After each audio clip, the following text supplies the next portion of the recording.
এখানে দেখা যাচ্ছে যে কারা গুলি করেছে এবং আবু সাঈদকে কিভাবে হত্যা করা হয়েছে। শহীদ আবু সাঈদের মামলার আজকে যে ৩০ জন আসামির বিরুদ্ধে ফরমাল চার্জ দাখিল হয়েছে তাদের মধ্যে ৬ জন ট্রাইব্যুনালে উপস্থিত ছিল, বাকি ২৪ জন পলাতক। ২৪ জনের পক্ষে ৪ জন স্টেট ডিফেন্স ট্রাইব্যুনাল ইতিপূর্বেই দিয়েছিলেন, তারা উপস্থিত ছিলেন। ৬ জন উপস্থিত আসামির পক্ষে লয়ার ছিলেন।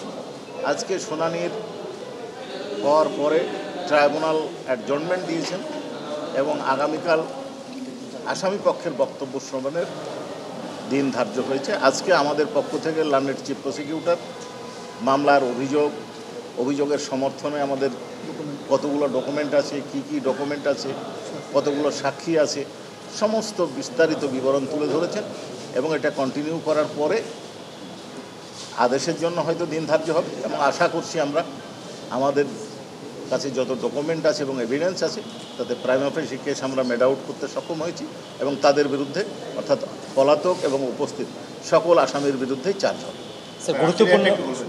স্যার এটাতে কি গুরুত্বপূর্ণ কয়েকটা পয়েন্ট বলা যায় কিনা আবু সাঈদের এটাতে, মানে একটু সামারি, যেমন ওই যে সুরতার রিপোর্টটা চেঞ্জ করা, আরো কতগুলো আবু সাঈদের মামলার বিষয়ে যেটা অনেকের কাছে খুব গুরুত্বপূর্ণ মনে হয় যে এইখানে আপনারা যদি দেখেন যে আবু সাঈদ যখন নিহত হয় বা তাকে যখন হত্যা করা হয়েছিল এইটা আমাদের দেশের একটা ইলেকট্রনিক্স মিডিয়া সম্প্রচার করছিল।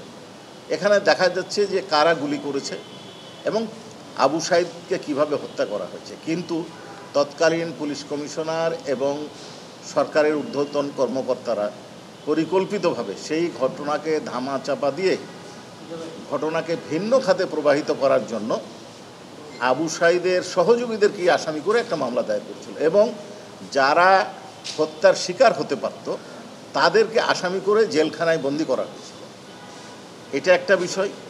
আর একটা গুরুত্বপূর্ণ বিষয় আমরা নিয়ে আসছি, সেটা হচ্ছে যে এই যে পোস্টমর্টম যিনি করেছিলেন তাকে উনি অরিজিনাল যখন পোস্টমর্টম রিপোর্ট করেন তখন সেটা গ্রহণ করেননি, তখন সরকারের তৎকালীন কর্তাব্যক্তিদের নির্দেশে প্রভাবিত হয়ে বা নির্দেশিত হয়ে পুলিশ কমিশনারের পক্ষের লোকজন উপস্থিত ছিলেন, সচিবের একজন চিকিৎসক উপস্থিত ছিলেন, আরও অনেকে তাকেই রিপোর্ট পরিবর্তনে বাধ্য করেছেন। তিনি দ্বিতীয়বার দিয়েছেন, সেটাও গ্রহণ করা হয়নি। তৃতীয়বার দিয়েছেন, সেটাও গ্রহণ করা হয়নি।